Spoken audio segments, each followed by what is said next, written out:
name is Melanie Lotfali, and for the past 30 years, a lot of my choices have been informed by a burning desire to contribute to the betterment of womankind. It's been about 20 years now that I've had opportunity to contribute to this in a professional capacity, informed by qualifications in psychology, sociology, and education.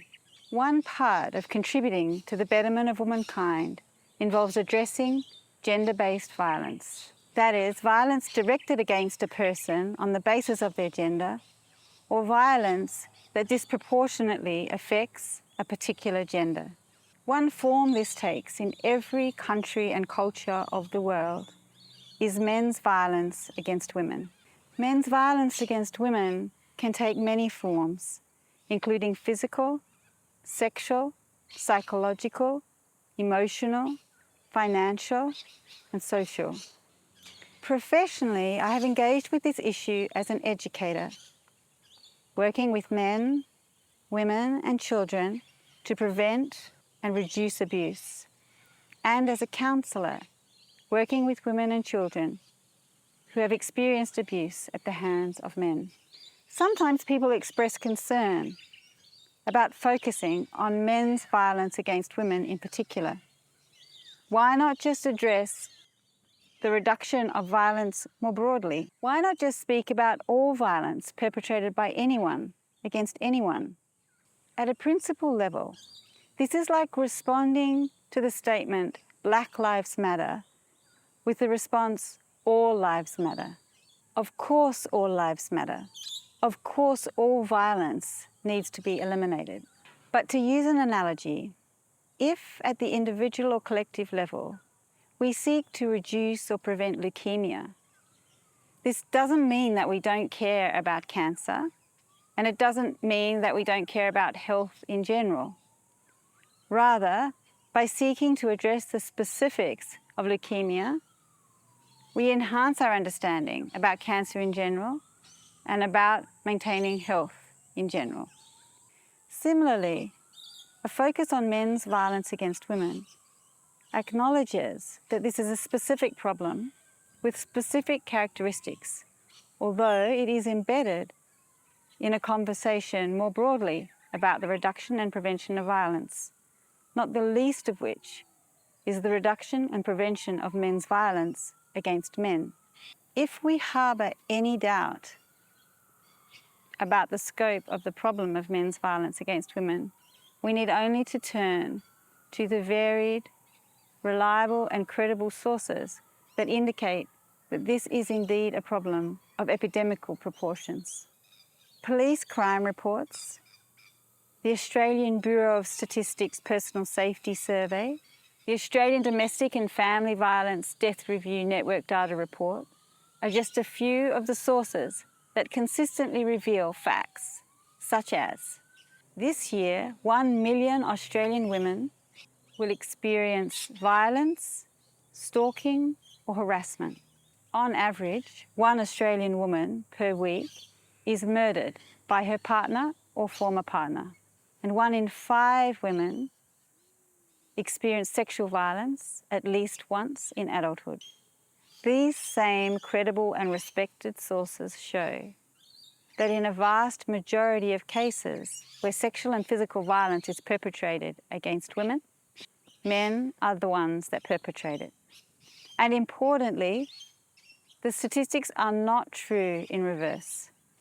This reality can leave no doubt in our minds that this is a specific and very serious problem.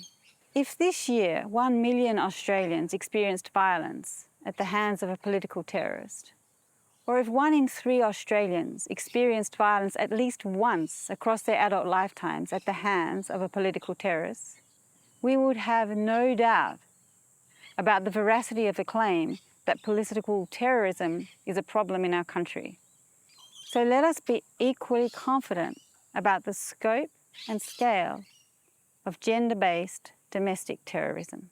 The impact of this violence on women and their families is devastating, with impacts on physical health, mental health, security of housing, employment, education, and on children, to name a few. Beyond the impact on the individual victim survivors, there is significant impact on families, communities, the institutions of our society, and government. It is estimated that men's violence against women costs the individuals, communities, and institutions of our country about $22 billion a year with regard to the impacts just mentioned, and to support legal systems, prisons, programs, and other structures that pertain directly to the perpetrators of violence. Current efforts to reduce and prevent men's violence against women focus on particular aspects of the problem and the perceived solution. Some seek to empower girls and women through fostering financial and psychological independence, for example, or through increased knowledge of the dynamics of abusive relationships, or through self-defense, or through other forms of empowerment. Some seek to increase the availability of resources to victim survivors of men's violence against women, such as secure housing, financial support, and counselling. Some seek to build capacity in men to think, speak, and behave in ways that are respectful. Some seek to enhance the understanding of the whole community, about respectful relationships, for example, or about consent for all sexual activity.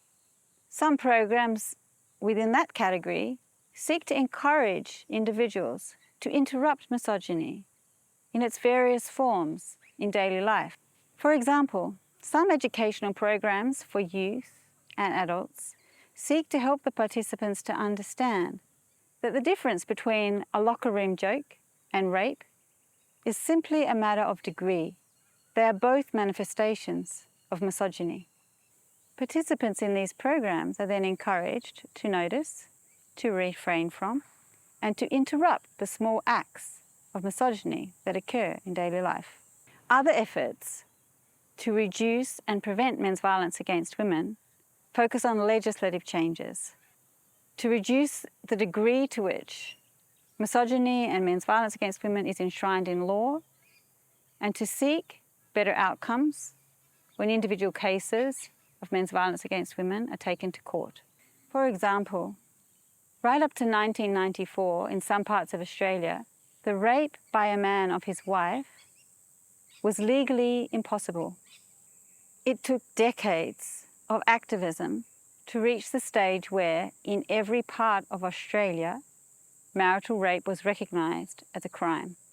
Another example of this approach is the effort to make court processes safer and more just for victim survivors of men's violence against women. At the moment, sexual violence is the most underreported crime in Australia.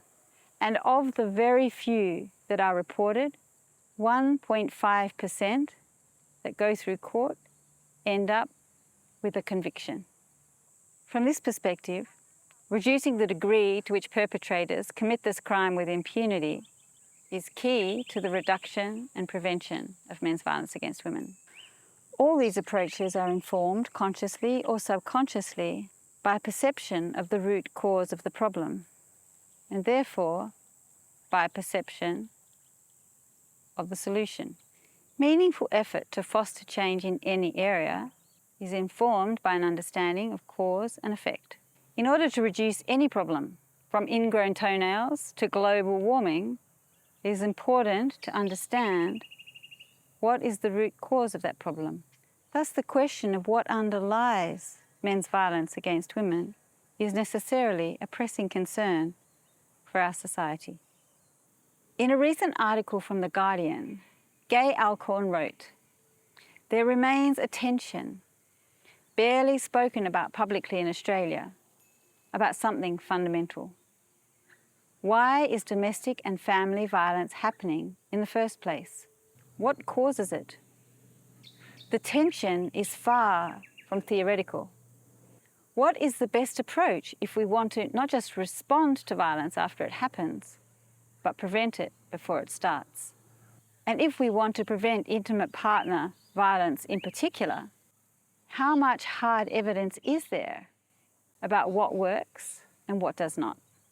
Depending on the source, the causes, drivers, or contributors to men's violence against women include rigid adherence to gender norms, gender inequality, power differentials between individuals or groups, low self-esteem, jealousy, difficulties regulating anger, a sense of inferiority, a sense of entitlement, previous experience with violence, alcohol and substance abuse, cultural and religious practices that support violence against women, lack of knowledge of laws, loss of traditional family and community support systems, narrowly defined masculinities and femininities, masculinities that glorify aggression, violence and dominance, media objectification of women, impunity for domestic and family violence, genetic predisposition of the perpetrator, and the effectiveness of abuse as a means for the perpetrator to achieve his goal. From among these, some of the most respected sources of information about gender-based violence emphasize gender inequality and rigid adherence to narrowly defined gender norms as the most fundamental causes of domestic violence. However, one way to perceive all of these is not as causes of men's violence against women in a linear sense, whereby the elimination of that factor would in and of itself eliminate the violence, but rather to see all of them, along with men's violence against women itself, as symptoms of a greater malaise. An understanding of that malaise demands that we grapple with some existential questions. What is human nature? Of what are human beings capable, both in terms of good and evil? What potential power does education, in its broadest sense, possess? Can individuals change for the better? If so, how? Can society change for the better? If so, how? If we have capacity for good, what fundamentally leads us to commit violence? If we purchase an excellent camera but use it as a football, we learn quickly that this causes damage to the camera. If we don't ever ask the fundamental question, what is the true purpose of the camera? The best we can do is create padding and identify other ways to protect the camera as it's kicked around. This will never lead to the taking of the exquisite photos for which it was created. We must ask ourselves, what is a camera? What is its purpose? What are the instructions that come with the camera? Similarly, we cannot begin to meaningfully address gender-based violence until we have addressed profound questions of the latent capacity and true purpose of the human being, individually and collectively. According to the Baha'i teachings, a fundamentally optimistic understanding of human nature is not synonymous with a naive understanding of human nature. The Baha'i teachings do not deny that human beings have inherent propensity for both evil and good. Baha'u'llah states that the human being is as a mine rich in gems of inestimable value, but these treasures can only be revealed through education. One of the central figures of the Baha'i faith, Abdu'l-Baha, states that every child is potentially the light of the world, and at the same time its darkness. Wherefore must the question of education be accounted as of primary importance. This idea of human beings having latent capacity for good, which may be hidden, and thus propensity for both good and evil, is supported by recent research in the social sciences. Professor Michael Karlberg describes the work of social scientists Karen Wynne and Paul Bloom. He says, Karen Wynne and Paul Bloom are psychologists who have examined moral development in babies. In aggregate, their research paints a really helpful picture, which shows that humans are born with latent capacities for egotism and altruism. Rudimentary expressions of these innate capacities emerge within the first years of life, independent of and prior to education and training. Professor Karlberg explains that Wynne and Bloom have discovered that human beings are born with innate tendencies to form in-group and out-group identity distinctions. And these tendencies all begin to emerge within the first year of life, independent of education and training. These identity distinctions can emerge in response to the most trivial observations that babies make, such as whether other babies prefer the same food as them or the same toys. More importantly, these tendencies to identify with some and not others shape behavioral expressions of altruism and egoism. So within the first year of life, babies are more likely to act altruistically and cooperatively in relation to those they identify with, and they're more likely to act egotistically and competitively in relation to those they see as the other. Many of us would not be surprised to observe these tendencies in mature adults, because we recognize that we are socialized in ways that foster these kinds of behaviors through learned belief systems like racism, sexism, nationalism, tribalism.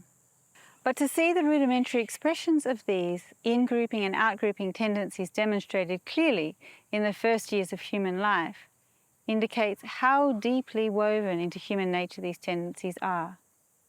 So Karen Wynne and Paul Bloom show how these twin human susceptibilities, egoism and othering, begin to emerge prior to socialization. The practical implications of these insights are that socializing processes and structures which quieten rather than amplify these tendencies are essential to the well-being of men, women, and society as a whole.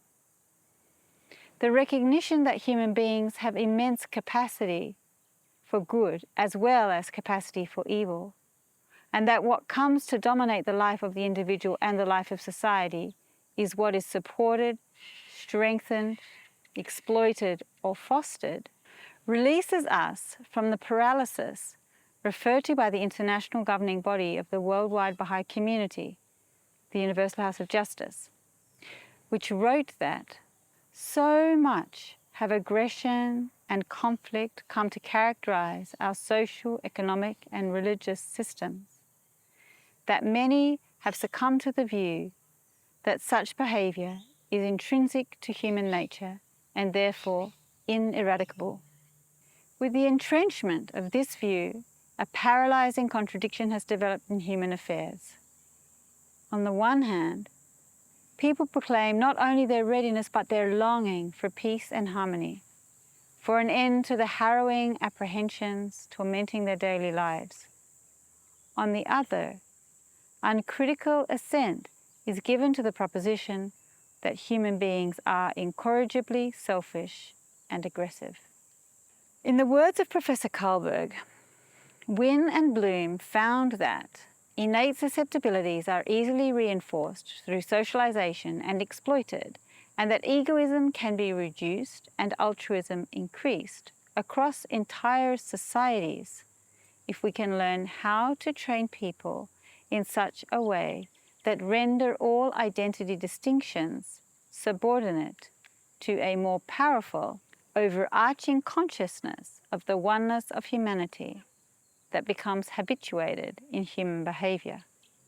If a child born into this world as a mine rich in gems, made from the clay of love, bearing the light, glory, and spirit of God, grows up to use personal and collective power to abuse, harass, assault, rape, beat, and murder other human beings of the same nobility and dignity, it points to the absence of an education and training of children and youth in a manner that cultivates in them a sense of dignity as well as responsibility for the well-being of their family members and for the wider community. Central then to addressing men's violence against women is the systematic raising of a generation of boys and girls who have the understanding that happiness and honor lie in integrity, the ability to act with moral courage, the ability to participate in non-adversarial decision-making, the ability to analyze social conditions and understand the forces that shape them, the ability to express ideas eloquently and wisely, the capacity to foster collaboration and focus on service to the community. That is, just as we systematically engage in teaching children literacy and numeracy, rather than hoping they'll figure it out by being around people who can read and do math, we need to systematically engage in the teaching of children about the dignity, nobility, and immense spiritual capacity they and every other human being possesses, and actively foster the manifestations of this capacity. It is my observation and experience that such a systematic educational process is well underway in every country of the world and is available for any person of any religious, cultural, or national background. It comprises the Program for Spiritual Education of Children for 5 to 11-year-olds, the Junior Youth Spiritual Empowerment Program for 12 to 15-year-olds, and the courses of the Ruhi Institute for youth and adults. This 3-stage educational process addresses the problem of men's violence against women at its very root and is making a clear and direct contribution to the raising of a new race of men. It develops the qualities, attitudes, capabilities, and skills that contribute to the well-being of the community, inspired by the vision of a new world civilization embodying in all its structures and processes the fundamental principle of the unity of the human race. It is raising a generation with a transformed and empowering understanding of power itself. Indeed, central to this educational process and a key outcome of it is a complete reconceptualization of power. Historically, power has come to be explicitly or implicitly understood as every opportunity existing within a social relationship which permits one to carry out one's own will, even against resistance and regardless of the basis on which this opportunity rests. As the Baha'i international community points out, this conception of power focuses on the ability to compete effectively, to dominate, and to gain ascendancy over others. These adversarial expressions of power do not provide society with the tools needed to create institutions and processes that foster the progress of all members of the community. The dominant thinking of power as power over must be replaced with the concept of power to. Power as a capacity of the individual or of the collective. We need a broadened appreciation of the sources of power available to humanity, such as power that comes from the bonds of solidarity and mutual concern, and power that emanates from unity of thought and of action, and the promotion of such qualities as justice, liberty, and integrity. An analysis of power informed by the revelation of Baha'u'llah emphasizes the power of unity, of love, of humble service, of pure deeds, and the words associated with the power in this sense, such as release, encourage, channel, guide, and enable. That is, power is not a finite entity which is to be seized and jealously guarded. It constitutes a limitless capacity to transform that resides in the human race as a body. Many of us are familiar with the response of the anthropologist Margaret Mead to the question of how she came to recognize the beginning of civilization. When this question was asked of her, many expected her to identify the evidence of pottery or tools or other implements as being the start, the indication of the start of civilization. But Margaret Mead said, that the evidence of civilization is a fractured bone that has healed. She said, when an animal is injured, it can't run from predators, and it therefore perishes before the bone can heal, because without modern medicine, a bone can take about 6 weeks. So where we see evidence that a human bone has healed, and the human being has not been abandoned, but has rather been supported long enough for the bone to heal, such that the person has had the broken bone and lived to have it heal, this is the indicator of humanity. That is, helping someone else through difficulty is where civilization starts.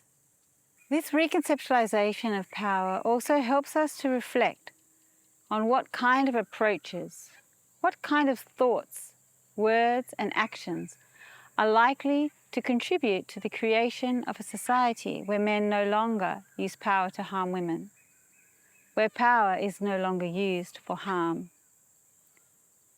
One famous feminist correctly pointed out that the opposite of patriarchy is not matriarchy. Rather, it is fraternity. That is, unity and mutual support is the goal. If we fail to recognize this, our sincere efforts to end men's abuse of women can inadvertently foster thoughts, words, and actions that replicate the very thoughts, words, and actions we set out to address. We can end up enacting Orwell's Animal Farm. Another famous feminist stated that the master's tools will not dismantle the master's house. One interpretation of this is that if we seek to transform men's violence against women into kindness and respect, our end and our means must not contradict each other. We must manifest the respect, kindness, and courtesy by which we wish our society to be characterized, even as we pursue justice with assertiveness and audacity. Drawing on the power of spiritual education, it is literally possible to completely eliminate men's violence against women in a single generation, without running the risk that abuse by one group against another is simply replaced by a new group of abusers. To elaborate a little more on each of the imperatives of the educational process, which is contributing to the elimination of gender-based violence in diverse countries and cultures worldwide. The program for the spiritual education of children for 5 to 11-year-olds cultivates in children spiritual qualities such as love, forgiveness, and justice, helps them apply these qualities to their own lives and those around them, and thus develop patterns of behavior that lead to a fruitful and productive life. Children then enter the Junior Youth Spiritual Empowerment Program for 12 to 15-year-olds, which fosters constructive agency in adolescence and orients them towards a life of selfless service to humanity. It enhances the power of expression, strengthens the ability to analyze social forces in the world, builds capacity to consult, and engages them in social action for the betterment of their communities. Upon completion of this program, young people can enter the sequence of courses of the Riti Institute, which enhance the capacity of youth and adults to serve humanity through exploration of profound concepts and through application of these concepts to daily life.